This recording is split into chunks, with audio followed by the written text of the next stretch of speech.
10 toughest actresses in Hollywood history. Experience the indomitable spirit of Hollywood's fiercest leading ladies as we count down the 10 toughest actresses in Hollywood history. Here we go.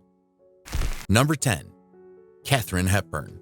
Born on May 12, 1907 in Hartford, Connecticut, she possessed a luminous face and a voice that made her easily identifiable among film actresses.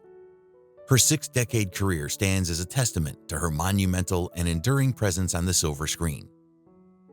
But it wasn't just her acting prowess that made Katherine Hepburn remarkable. It was her fierce independence, courage, outspoken views, and unwavering determination. These qualities shaped her into not just an actress, but a trailblazer. Hepburn took on more than 40 feature films, numerous television movies, and graced the stage in over 30 productions, ranging from sparkling comedies to Elizabethan drama to Broadway musicals. Hepburn's journey to stardom was unconventional from the very beginning. Raised as the second of 6 children by unorthodox parents who encouraged their offspring to embrace complete freedom, she learned not to fear anything. As a child, she was a skilled wrestler, tumbler, and trapeze performer. At the age of 8, she made her first public appearance at a Votes for Women rally, foreshadowing her future as a vocal advocate for women's rights. Her early teens were marked by her creative spirit, producing elaborate puppet shows for family and friends, setting the stage for her future in the entertainment industry. By the time she entered Bryn Mawr in 1924, her sights were set on becoming an actress. 4 years later, in 1928, Hepburn made her Broadway debut at the Court Theater in These Days. While the play closed after just 8 performances, it opened the door to one of the most remarkable writer-actress partnerships in the history of stage and screen. This partnership would culminate a decade later in the smash hit, The Philadelphia Story. In 1932, producer David O. Selznick and director George Cukor saw something special in Hepburn and cast her in A Bill of Divorcement, marking her screen debut. The journey from there was a roller coaster ride of highs and lows, but it was her undeniable talent that stood out. One film later, she won her first Oscar for Morning Glory.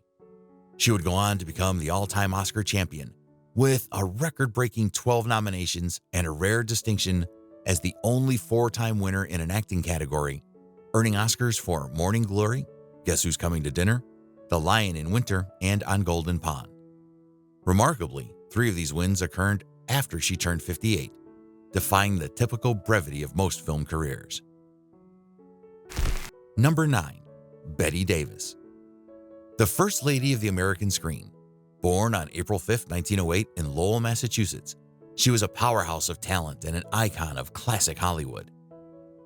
Bette Davis was recognized not only for her acting prowess, but for her distinct voice, deep-toned, slightly grave, and no-nonsense. Her career spanned an impressive 6 decades, making her one of the most enduring stars in the history of cinema. Her journey to stardom was not without its challenges. Born as Ruth Elizabeth Davis, her parents divorced in 1916, and she, along with her sister Barbara and their mother, Ruth Favor Davis, found themselves living in various New England communities. It was during her freshman year of high school that Bette chose a different path. She abandoned her dreams of becoming a dancer in favor of pursuing an acting career. Her dedication to her craft was evident as she performed in school productions, summer stock, and with semi-professional groups. In her pursuit of acting, she embarked on a journey to New York for an interview with the renowned actress Eva Le Gallienne. However, Le Gallienne found her lacking in seriousness and advised her to study in some other field. Undaunted by this initial setback, Bette enrolled in John Murray Anderson's acting school in New York, where she later won a scholarship. From there, she joined George Cukor's stock company, playing at the Lyceum Theater in Rochester, and made her professional debut in Broadway. After a season with the Provincetown Players in New York City and 2 roles in Ibsen plays with a touring repertoire company, Davis made her Broadway debut in the domestic comedy Broken Dishes. The following year, while appearing in a short-lived Broadway play titled Solid South, her career took a significant turn. She made a screen test for Universal Pictures and was soon signed as a contract actress, marking the beginning of her Hollywood journey in December of 1930. Bette Davis made her film debut in 1931 in Bad Sister. However, her major achievements were yet to come. Her breakthrough occurred with the film adaptation of Somerset Maugham's novel of Human Bondage in 1934. This role marked the turning point of her career, setting her on the path of greatness. In the following years, Bette Davis received 2 Academy Awards for Best Actress. She won for her roles in Dangerous in 1935 and Jezebel in 1938, solidifying her status as one of the greatest actresses in the industry. Her remarkable talent earned her 8 additional Oscar nominations for movies like Dark Victory, The Letter, The Little Foxes, Now Voyager, Mr. Skeffington, All About Eve, The Star, and Whatever Happened to Baby Jane. But it wasn't just the Oscars that celebrated her brilliance. Bette Davis was named Best Actress by the New York Film Critics for her unforgettable role as Margot Channing in All About Eve, a performance that gave birth to the iconic line, "Fasten your seatbelts, it's going to be a bumpy night." Davis wasn't just an actress. She was a trailblazer who didn't hesitate to challenge the status quo. She developed a reputation for persuading and sometimes badgering Warner Brothers into buying stories she believed in, like Jezebel, The Man Who Came to Dinner, Now Voyager, and Dark Victory. Her tenacity paid off, as these films went on to become classics. Number 8. Ingrid Bergman. Born on August 29, 1915 in Stockholm, Sweden, Ingrid Bergman was destined for greatness. However, her path to stardom was not without its challenges. Early in her life, she experienced the profound loss of her mother when she was just a toddler. Her father, who ran a photography shop, recognized her budding creativity and encouraged her interests. During her formative years, Ingrid's world took another turn as she lost her father, eventually finding herself in the care of an uncle and his family. Despite these hardships, Ingrid's determination and talent shone through.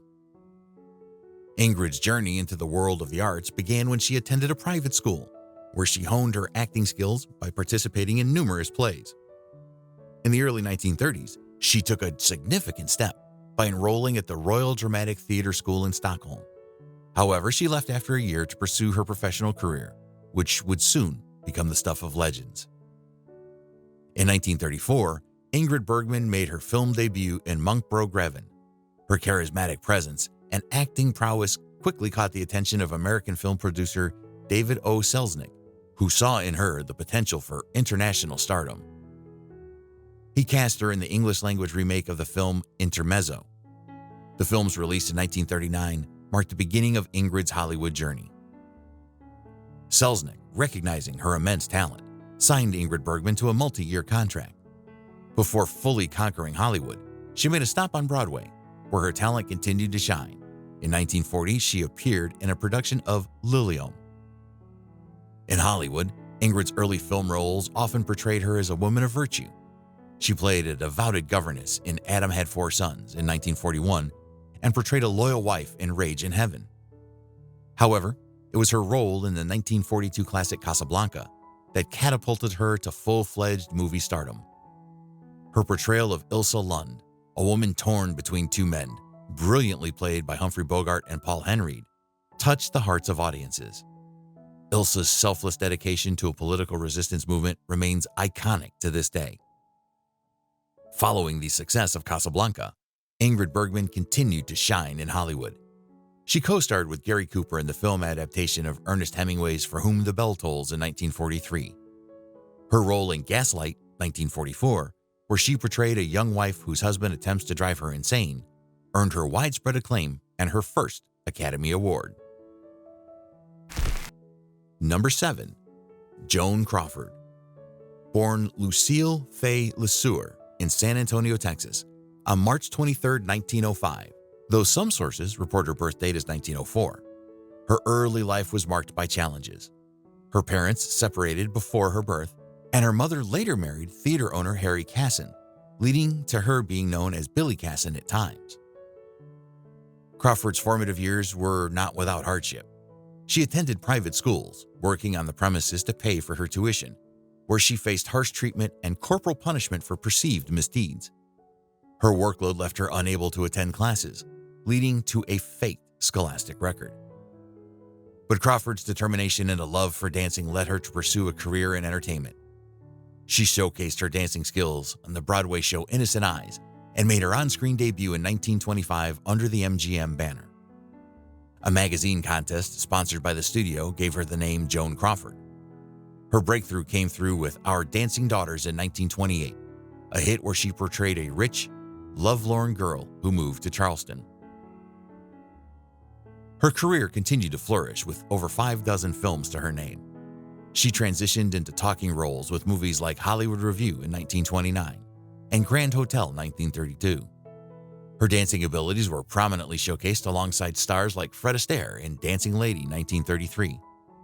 Frequent collaborations with Clark Gable, as seen in films like Possessed 1931 and Strange Cargo 1940, cemented her status as a top-earning star of the 1930s. Though her career experienced some turbulence at the end of that decade, she made a triumphant return with A Woman's Face 1941. Notably, she left MGM to join Warner Brothers and secured the lead role in the iconic Mildred Pierce in 1945. The film revolved around a mother's journey from humble beginnings to becoming a successful restaurateur. It garnered several Academy Award nominations, with Crawford winning the Oscar for Best Actress. Number 6. Barbara Stanwyck. Born Ruby Stevens on July 6, 1907 in Brooklyn, New York, was a remarkable actress celebrated for her strong on-screen presence and versatility. She's an inspiration because of how she's overcome a troubled childhood. At the age of 4, Stanwyck experienced a tragedy that would shape her life.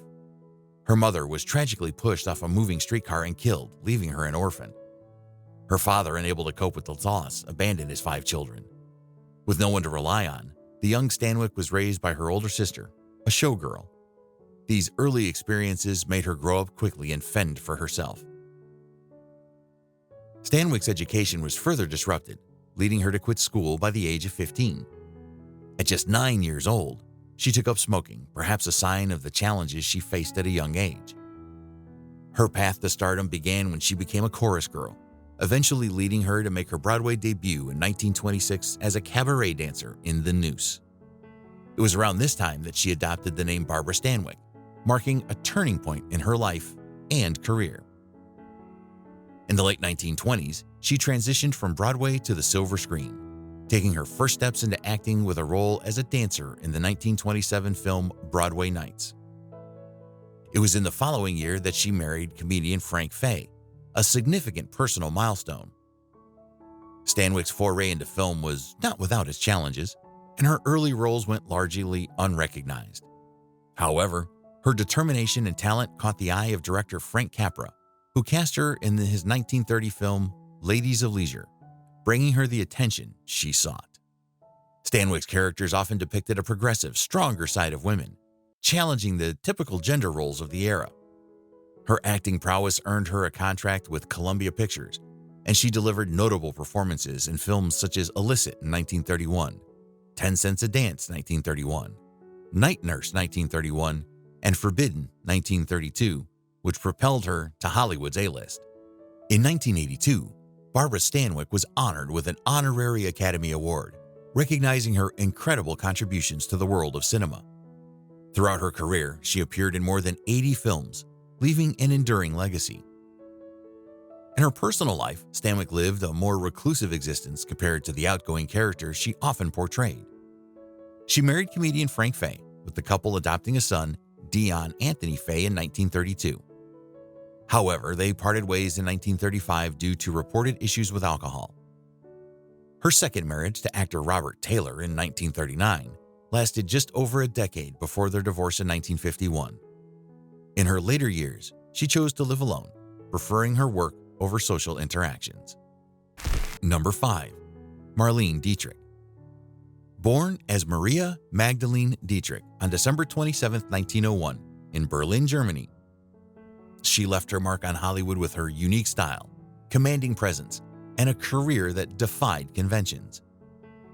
Dietrich's early life was marked by tragedy as her police officer father passed away when she was young. Later, her mother married cavalry officer Eduard von Losch, which helped shape her upbringing. She attended a private school where she studied French and English, in addition to taking violin lessons, nurturing dreams of becoming a professional violinist. However, in her late teens, Marlene Dietrich abandoned music to explore acting. She enrolled in Max Reinhardt's drama school and began landing small roles both on stage and in German films. To appease her family's disapproval of her career choice, she decided to use a professional name, combining her first and middle name. In 1923, Dietrich married Rudolf Sieber, a figure in the film industry, which opened doors for her. They welcomed a daughter named Maria the following year, even though they would later separate without getting a divorce. Her film career in Germany began to gain momentum in the late 1920s, and she etched her name in film history when she was cast in Germany's first talking picture, Der Blaue Engel, 1930, directed by Hollywood's Joseph von Sternberg. An English-language version, The Blue Angel, was made with the same cast. Dietrich's portrayal of Lola Lola, a seductive nightclub dancer, earned her critical acclaim and made her a star in the United States. Marlene Dietrich was known for playing the femme fatale, challenging societal norms of femininity. On and off screen, she often wore pants and more masculine attire, creating her unique allure and influencing fashion trends. Her collaboration with von Sternberg resulted in other iconic films, including Dishonored, 1931, Shanghai Express, 1932, and The Scarlet Empress, 1934, where she portrayed the legendary Russian figure Catherine the Great. Their final collaboration, The Devil is a Woman, 1935, was reportedly her favorite film, where she played a captivating, cold-hearted temptress during the Spanish Revolution. In her personal life, Marlene Dietrich demonstrated her strong opposition to the Nazi regime in Germany. She declined offers to return to Germany to make films, resulting in her films being banned in her native country. In 1939, she became a U.S. citizen, cementing her new home in America. During World War II, Dietrich extensively traveled to entertain Allied troops, recording anti-Nazi messages in German for broadcast and performing songs like Lily Marlene that would become staples in her cabaret act. Post-war, Dietrich continued to shine on screen with notable performances in films like Billy Wilder's A Foreign Affair, 1948, and Witness for the Prosecution, 1957 with Tyrone Power. She also delivered strong supporting roles in Orson Welles' Touch of Evil, 1958, and Judgment at Nuremberg, 1961. Number 4. Greta Garbo. Greta Garbo, one of the most enigmatic and iconic actresses in the history of cinema, left a profound and lasting mark on classic Hollywood. Born as Greta Lovisa Gustafsson on September 8, 1905 in Stockholm, Sweden, her life and career were a fascinating blend of talent, mystery, and immense success. Garbo's early life was marked by financial hardship, growing up in a family struggling to make ends meet. Her father, an unskilled laborer, was often ill and frequently unemployed, creating an environment of constant financial instability. At the age of 13, Greta made a life-altering decision to drop out of school to care for her ailing father, who eventually succumbed to kidney failure 2 years later. This experience had a profound impact on her, instilling a determination to escape the specter of poverty. Following her father's death, Greta found work as a salesperson at a Swedish department store. Her journey to stardom began when she was selected to star in advertising shorts, modeling men's clothing to promote the store's line. Her natural charisma in front of the camera soon caught the attention of the film industry. Greta's significant break came when she secured a scholarship to the Royal Dramatic Theatre, Sweden's foremost institution for aspiring actors. However, her promising theatrical education was cut short after just a year when she met director Moritz Stiller, the leading silent film director in Sweden. Stiller saw her potential and cast her in The Legend of Ghost of Berling, 1924, a move that marked the beginning of her cinematic journey. The film's success in both Sweden and Germany catapulted Greta to stardom and initiated a partnership with Stiller that would change her life and career. Stiller played a vital role in coaching her as an actress and recommended that she change her last name to Garbo. Her following film, Streets of Sorrow, 1925, where she portrayed a prospective prostitute, further solidified her reputation as a European film star. The movie also caught the attention of Louis B. Mayer, the production chief of Metro-Goldwyn-Mayer, MGM, who sought to bring both Stiller and the rising star Garbo to Hollywood. In 1925, at the age of 19, Greta Garbo arrived in America, marking the beginning of her international stardom. Her arrival was characterized by her notable reclusiveness and reluctance to engage with the press. During her first press interview, she cryptically responded, "I was born, I had a mother and father, I went to school. What does it matter?" This disposition towards her private life would remain a hallmark of her career. Her first American film, The Torrent, in 1926, cast her as a Spanish peasant aspiring to be an opera star. While the intended partnership with Maurice Stiller did not come to fruition, Greta Garbo's impact was immediate. Her next two films, The Temptress, 1926, and Flesh of the Devil, 1926, elevated her to international stardom and cemented her reputation as an iconic figure in classic Hollywood. Number 3. Lauren Bacall. Lauren Bacall, an icon of classic cinema, is fondly remembered for her sultry and tough persona, often paired with her husband Humphrey Bogart. Born on September 16, 1924, in New York City, Bacall's journey to stardom was nothing short of remarkable. Bacall was originally named Betty Joan Persky and was born into a working-class family. Her father, William, who struggled with alcoholism, left the family when she was just 6. In an effort to distance themselves from her father's memory, Bacall and her mother changed their last name to Bacall, adding the extra L. From a young age, Bacall was entranced by the theater. She started working as an usher during high school and quickly became involved in both on- and off-Broadway productions.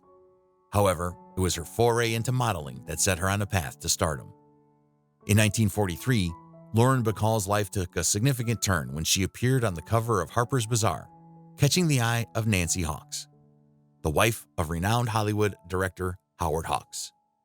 Under Hawks' guidance, Bacall underwent a transformation. She not only changed her name to Lauren to downplay her Jewish heritage, but also learned to speak in a lower register. Thus, the iconic Lauren Bacall was born. Bacall's silver screen debut was nothing short of spectacular. At the age of 19, she starred alongside Humphrey Bogart in the 1944 classic To Have and Have Not. It was during the filming of this movie that she developed her signature look. Initially a result of pre-camera nerves, it became an integral part of her on-screen persona. However, Bacall's career faced a setback with the 1945 film Confidential Agent. Despite this minor hiccup, her love story with Humphrey Bogart began to unfold. Bogart, who was significantly older, fell in love with Bacall, resulting in a whirlwind romance and their marriage on May 21, 1945 in Ohio. The marriage was a joyous one, albeit affecting Bacall's career as she often became associated primarily with being Bogey's wife. During her marriage to Bogart, Bacall starred in a few films, including The Big Sleep 1946, Dark Passage 1947, and Key Largo 1948. The couple also welcomed 2 children into the world, Stephen and Leslie. Her role in How to Marry a Millionaire in 1953, alongside Betty Grable and Marilyn Monroe, showcased her comedic talents. The world of Hollywood took a hit in 1957 when Bogart passed away from lung cancer. Bacall's subsequent fling with Frank Sinatra didn't lead to a lasting relationship. She then found her way back to her first love, the theater, where she truly felt at home. Her Broadway work included roles in Goodbye Charlie 1959 and Cactus Flower 1965. Bacall's personal life took center stage again when she married Jason Robards Jr. in 1961, and the couple had a son named Sam. However, her second marriage also ended in divorce in 1969. In 1970, Bacall took on the role of a lifetime in a Broadway musical, Applause, a semi-autobiographical portrayal of a renowned Broadway star. Her performance earned her a Tony Award for Best Actress. Having led a full life, Bacall decided to share her experiences through her memoirs. By Myself, published in 1978, won a National Book Award. In 1994, she published a follow-up, Now, which continued to explore her life, including the challenges she faced due to the alcoholism of both her husbands. Number 2. Elizabeth Taylor. A true Hollywood legend, made her remarkable film debut in One Born Every Minute, 1942, and shot to stardom with her role in National Velvet 1944. Her illustrious career not only earned her 2 Academy Awards for Butterfield 8, 1960 and Who's Afraid of Virginia Woolf, 1965, but also made her famous for her numerous marriages, extensive jewelry collection, and her striking violet eyes. Born as Elizabeth Rosamond Taylor on February 27, 1932 in London, England, she embarked on a journey to become one of the most celebrated stars in the history of cinema. Taylor's parents were American art dealers residing in London at the time of her birth. In the midst of World War II, her family returned to the United States, making Los Angeles their new home. The performing arts were in Taylor's blood. Her mother had worked as an actress before her marriage. At the tender age of 3, young Elizabeth Taylor began to dance and even performed a recital for Princess Elizabeth and Margaret. Upon moving to California, a family friend suggested that Taylor should undergo a screen test. Soon enough, she signed a contract with Universal Studios and made her screen debut at the age of 10 in There's One Born Every Minute, 1942. This was followed by a significant role in Lassie Come Home, 1943, and later in The White Cliffs of Dover, 1944. Her breakthrough moment arrived in 1944 with National Velvet, a role for which Taylor dedicated 4 months of hard work. The film became a massive success, grossing over $4 million and turned the 12-year-old actress into a major star.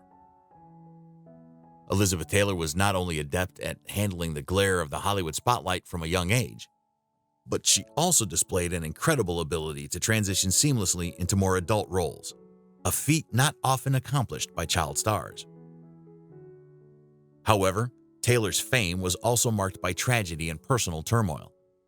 In 1958, she faced the tragic loss of her husband, pioneering film producer Mike Todd, who died in a plane crash. This marked the beginning of one of Hollywood's most significant love scandals when she embarked on a relationship with Todd's close friend, Eddie Fisher. Fisher left his wife, Debbie Reynolds, to marry Taylor in 1959. Their union lasted for 5 years until Taylor moved on to her next love interest, Richard Burton. The public's fascination with Elizabeth Taylor's love life reached new heights when she married Burton in 1964. Her connection with Burton began during their work on Cleopatra in 1963, a film that not only elevated Taylor's reputation and fame, but also became a record-breaking production with a budget of an unprecedented $37 million. Taylor and Burton's relationship was passionate and tumultuous. They co-starred in the film The VIPs, 1963, which was met with mixed reviews, but their collaboration in Who's Afraid of Virginia Woolf, 1966, was extraordinary. Taylor's portrayal of an overweight, irate wife married to an alcoholic professor, played by Burton, earned her a 2nd Academy Award. Number 1. Judy Garland. She dazzled audiences with her exceptional talent, most notably as the iconic Dorothy in The Wizard of Oz. Judy Garland's life was far from the glitz and glamour associated with stardom. Her upbringing was marked by hardship, and one fateful event set in motion a series of tribulations that eventually led to her tragic downfall. Her parents' tumultuous relationship cast a shadow over her childhood, and it was her father who provided the emotional support she desperately needed. In 1935, a devastating blow struck when her father succumbed to meningitis, leaving her without his guiding presence. This loss strained Garland's already fraught relationship with her mother. The lack of maternal support during her pivotal years left Judy vulnerable to the allure of drugs. Shockingly, reports suggest that her mother introduced her to pills when she was just 10 years old. As she grew into her late teens, she found herself dependent on these substances. Garland's career continued to soar, but so did her addiction. While filming The Wizard of Oz at the tender age of 17, she relied on a cocktail of diet, energy, and sleeping pills to maintain her demanding schedule and appearance. The combination of this substance dependency and her turbulent upbringing ultimately became an insurmountable burden for the young star. Marriage became a refuge for her, though it was a tumultuous journey with 5 marriages before her untimely demise in 1969. It was her 5th husband, Mickey Deans, who sensed something was amiss one fateful day. Finding her bathroom door locked and her unresponsive, he took drastic action to discover a devastating truth. Rumors whispered of Judy's previous attempts to take her own life, a reflection of the deep-seated struggles with her drug addiction. In the end, her tragic death was ruled as suicide, caused by a fatal overdose of barbiturates. Garland's mother, seemingly indifferent to her daughter's future, offered little guidance, leaving Judy lost in a world of dependencies that ultimately led to her untimely demise. Hollywood's leading ladies. Remember that these remarkable women are more than just stars. They're legends. If you've enjoyed this cinematic exploration, hit that like button, subscribe for more classic film insights, and share your favorite leading lady in the comments.